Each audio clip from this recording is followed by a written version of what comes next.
नमस्कार दोस्तों, आज मैं आपको सुनाऊंगा एक भिखारी की दर्द भरी कहानी।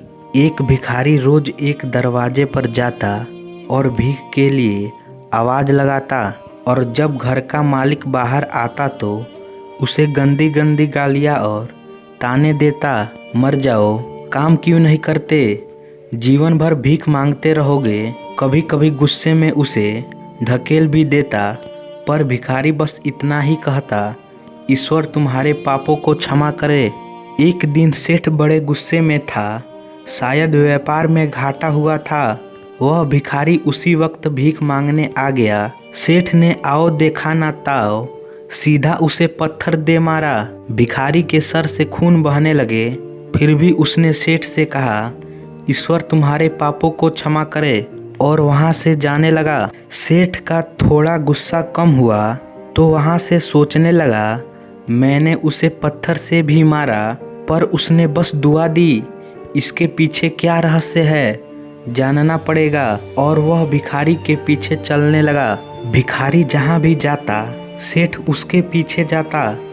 कहीं कोई उस भिखारी को कोई भीख दे देता तो कोई उसे मारता, जलील करता, गालियाँ देता, पर भिखारी इतना ही कहता, ईश्वर तुम्हारे पापों को क्षमा करे।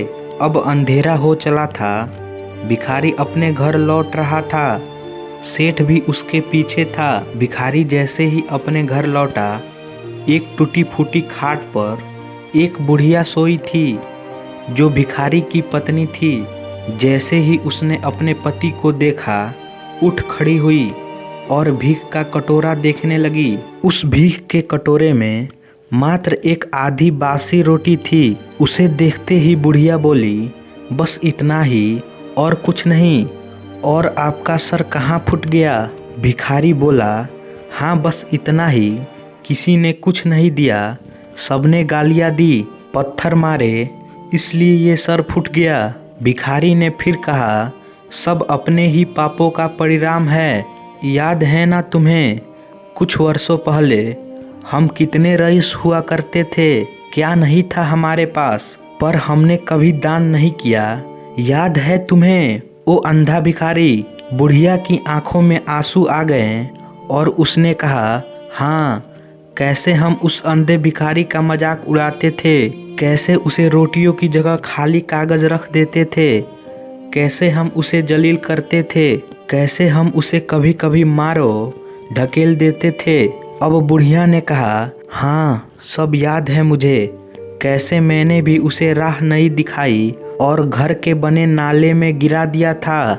जब भी वहाँ रोटियाँ मांगता मैंने बस उसे गालियाँ दी, एक बार तो उसका कटोरा तक फेंक दिया। वह अंधा भिखारी हमेशा कहता था, तुम्हारे पापों का हिसाब ईश्वर करेंगे, मैं नहीं। आज उस भिखारी की बद्दुआ और हाय हमें ले डूबी।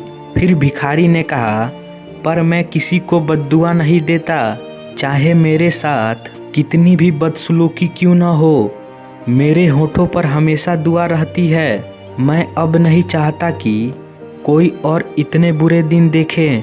मेरे साथ अन्याय करने वालों को भी मैं दुआ देता हूँ, क्योंकि उनको मालूम ही नहीं वो क्या पाप कर रहे हैं, जो सीधा ईश्वर देख रहा है। जैसी हमने भुगती है कोई और ना भुगते, इसलिए मेरे दिल से बस अपना हाल देख दुआ ही निकलती है। सेठ चुपके सब सुन रहा था। उसे अब सारी बात समझ आ गई थी। आधी रोटी को दोनों भिखारियों ने मिलकर खाया और प्रभु की महिमा है बोलकर सो गए। अगले दिन वह भिखारी भीख मांगने सेठ के यहाँ गया। सेठ ने पहले से ही रोटियां निकाल के रखी थी। उसने भिखारी को दी और हल्की से मुस्कान भरे स्वर में कहा, माफ़ करना बाबा, गलती हो गई।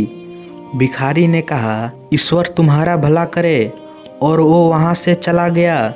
सेठ को एक बात समझ आ गई थी, इंसान तो बस दुआ बद्दुआ देते हैं, ईश्वर कर्म के हिसाब से फल देता है। तो दोस्तों, आशा करता हूँ यह कहानी आपको अच्छी लगी होगी, तो इसे लाइक करें और हमारे चैनल को सब्सक्राइब करें। धन्यवाद।